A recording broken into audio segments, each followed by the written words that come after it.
Hello everyone, welcome back to the channel. आप लोगों का स्वागत है और आज हम चैप्टर स्टार्ट करेंगे 19।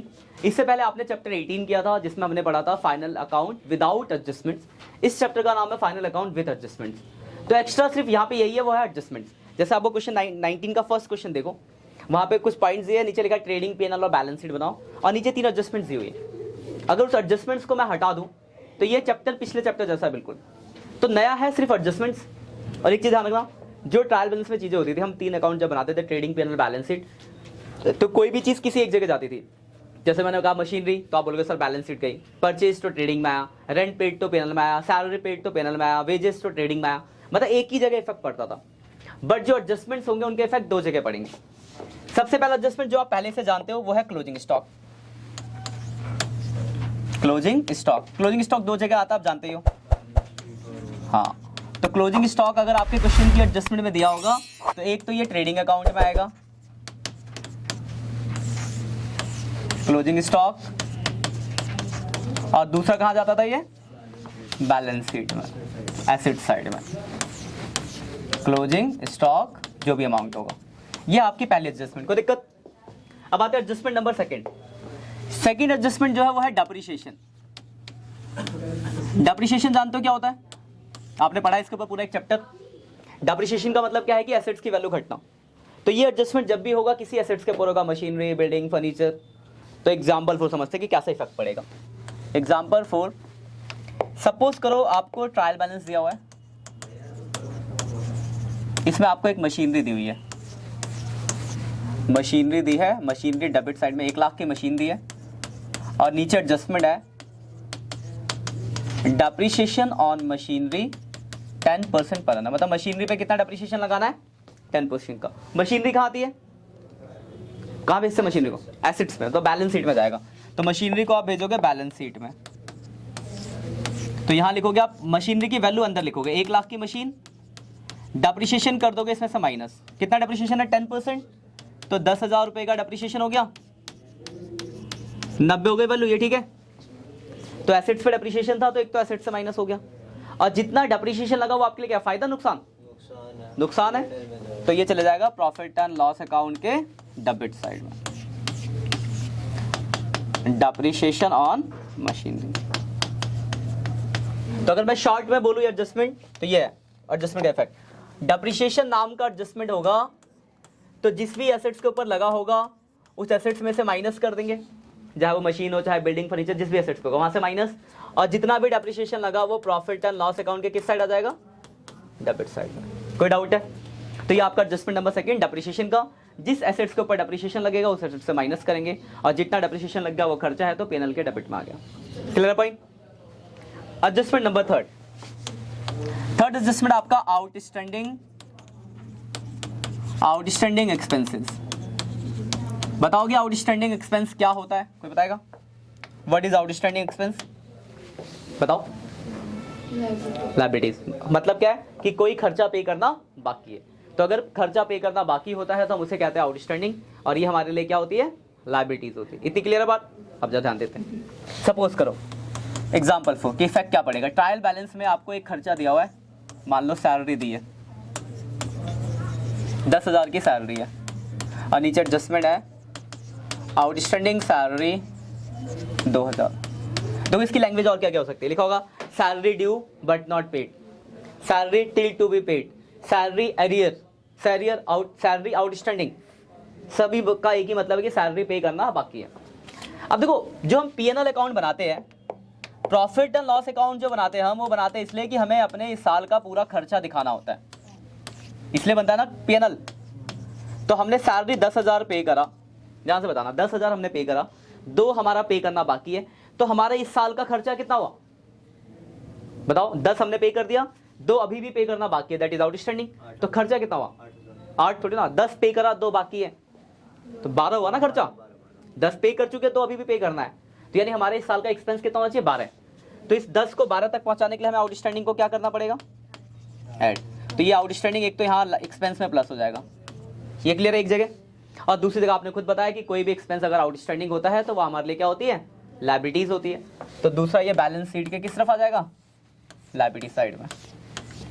Outstanding salary 2,000। कोई दिक्कत? क्लियर है पॉइंट? तो अगर मैं शॉर्ट में बोलूं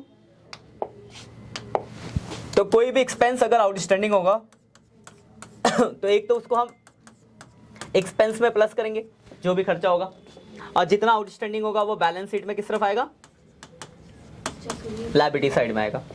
क्लियर है? अब किसी भी सैलरी, रेंट, वेजेस किसी के ऊपर भी हो सकता है एडजस्टमेंट। तो जो भी एक्सपेंस आउटस्टैंडिंग, एक्सपेंस में प्लस जितना आउटस्टैंडिंग लायबिलिटीज। कोई डाउट है थर्ड में? एडजस्टमेंट नंबर 4, जैसे आपका खर्चा आउटस्टैंडिंग हो सकता है, इनकम भी तो हो सकता है, अक्रूड इनकम, इनकम मिलना बाकी हो सकता है ना। अक्रूड इनकम क्या होता है हमारे लिए? एसेट्स होता है। कोई इनकम हमने कमा लिया, मिलना बाकी है, तो उसे कहते हैं हम अक्रूड इनकम, और ये हमारे लिए क्या होता है? एसेट्स। तो सपोज करो एग्जांपल इसका भी लेते हैं। ट्रायल बैलेंस में आपको एक इनकम दी हुई है, इनकम होती है क्रेडिट साइड में, कमीशन है मान लो। ट्रायल बैलेंस दिया होगा तो क्रेडिट साइड में दिया होगा, अगर ट्रायल बैलेंस नहीं हो तो इसका आगे लिखा होगा रिसीव या क्रेडिट, और नीचे एडजस्टमेंट दिया हुआ है कमीशन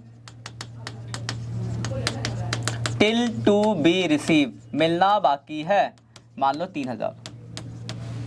कमीशन मिला तो आएगा पीएनएल के किस साइड? Debit credit? बोलो। क्रेडिट में ही बताता हूं, नहीं बोल लो तो 10,000 आ गए यहाँ पे कमीशन। मिलना कितना बाकी है आपका? 3, तो 10 मिल गया, 3 मिलना बाकी है, तो आपकी इनकम कितनी हुई? 13,000। तो यहाँ पे हम प्लस कर देंगे आउटस्टैंडिंग कमीशन, यानी अक्रूड कमीशन वर्ड यूज करेंगे हम, अक्रूड कमीशन। इनकम के लिए हम अक्रूड वर्ड यूज करते हैं। 3,000 प्लस हो गया 13,000 हो गया। और जितना अक्रूड है, अभी आपने बताया कि कोई भी इनकम अगर अक्रूड होती है तो हमारे लिए क्या होता है? एसेट्स। तो बैलेंस शीट के एसेट्स में आ जाएगा हाँ अक्रूड कमीशन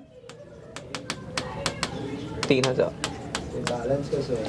ठीक है, ये तो एक एडजस्टमेंट का इफेक्ट है ना। बैलेंस तो पूरा क्वेश्चन में और भी चीजें होंगी ना, मैं तो सिर्फ एडजस्टमेंट का इफेक्ट बताया। क्वेश्चन अभी देखेंगे इसका। तो देखो इसका क्या हुआ, अगर कोई भी अक्रूड इनकम है तो इसका इफेक्ट क्या हुआ? इनकम में प्लस, और जितना अक्रूड है बैलेंस शीट में किस तरफ? Asset side. तो ये देखो ये 4 एडजस्टमेंट हुई। आज हम यही करेंगे, एक बार देख लेते हैं ऑनलाइन बच्चा, आप लोग स्क्रीन पे शॉट भी लेना।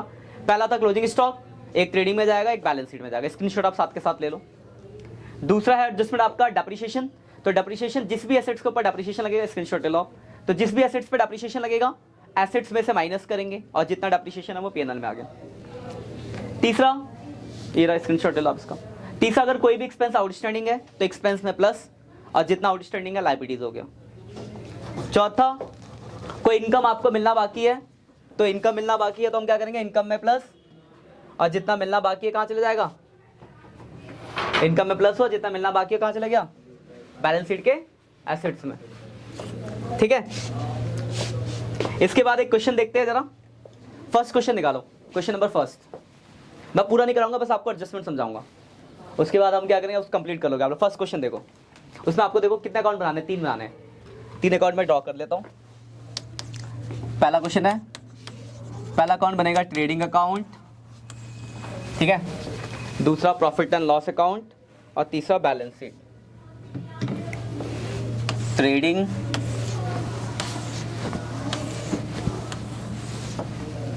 दूसरा प्रॉफिट एंड लॉस अकाउंट,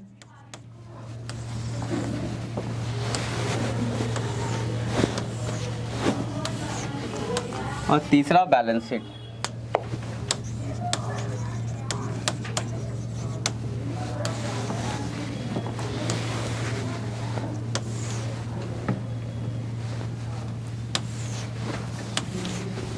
तीन अकाउंट मैंने ड्रॉ कर लिया।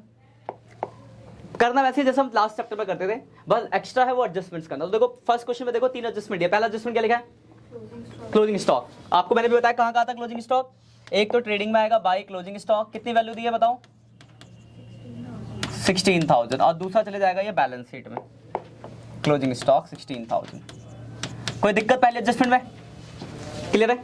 सेकंड एडजस्टमेंट बताओ, देखो क्या लिखा है। तो सेकंड लिखा है कि आपको प्लांट एंड मशीनरी पे डेप्रिसिएशन लगाना है 10%, और डिलीवरी व्हीकल पे कितना लगाना है? 15%। ये लिखा है डेप्रिसिएशन, अभी हमने सीखा था। ऊपर देखो प्लांट एंड मशीनरी कितने की दी हुई है? 1,20,000। और डिलीवरी व्हीकल कितने का दिया हुआ है? 26,000। प्लांट एंड मशीनरी पे जो डेप्रिसिएशन बोला है 10%, तो इसका 10% होता है 12,000, घटाया तो 1,08,000 आ गया। और डिलीवरी व्हीकल पे डेप्रिसिएशन बोला है कितना परसेंट, 15%, तो 3900 हो गया। इसका हमने 15% निकाला, 22,100 आ गया। इसमें कोई डाउट है बताओ? डेप्रिसिएशन ठीक है। और ये जो डेप्रिसिएशन लग गया वो हमारे कहाँ जाएगा, दूसरी जगह पीएनएल में। तो यहाँ जाएगा to depreciation on plant and machinery और डेप्रिसिएशन ऑन डिलीवरी व्हीकल। इसका हो गया 12,000, इसका हो गया 3,900। ये आपकी सेकंड एडजस्टमेंट होगा। इसमें कोई डाउट हो तो बताओ यहाँ तक, ठीक है। थर्ड एडजस्टमेंट क्या लिखा है, रेंट आउटस्टैंडिंग। तो रेंट के ऊपर देखो, रेंट है कितना, रेंट दिया होगा, देखो रेंट कितना है बताओ, ऊपर 4,000। और आउटस्टैंडिंग कितना बोला हुआ है, आउटस्टैंडिंग हमने पढ़ा है कि हम आउटस्टैंडिंग को एक तो इसमें प्लस करते हैं, तो 500 प्लस कर देंगे तो 5,000 हो गया। और जितना आउटस्टैंडिंग है बैलेंस शीट की लायबिलिटीज में आ गया आउटस्टैंडिंग रेंट। एडजस्टमेंट खत्म।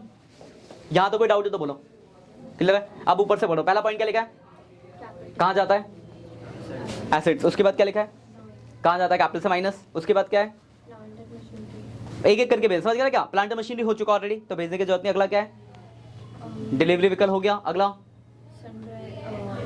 डेटर कहाँ आता है, बैलेंस शीट। तो ऐसे आप एक एक करके सबको भेजोगे, उसके बाद लास्ट में टोटलिंग कर दो। तो अगर आप ध्यान से देखो क्वेश्चन में, तो नया क्या है, सिर्फ एडजस्टमेंट, बाकी हमें वही पिछले जैसा ही करना है। तो इस क्वेश्चन को आप खुद भी बैठ के कंप्लीट करो, और आप लोग जो ऑनलाइन हो आप लोग भी इस क्वेश्चन को कंप्लीट करो। आंसर में बता दो, नेट प्रॉफिट ग्रॉस प्रॉफिट कितना है इसका, 10,900। हाँ अच्छा वो तो बुक में होगा ही, बुक में आपका क्वेश्चन होगा, वहां से आप करना। और बाकी प्रैक्टिकल का फर्स्ट क्वेश्चन इसे कंप्लीट करो, इसका आंसर कमेंट करो फटाफट से कि आपका आया नहीं आया, और आप लोग भी करो। मिलते हैं नेक्स्ट सेक्शन में, तब तक के लिए बाय बाय। आगे हम कंटिन्यू करेंगे अगले लेक्चर में।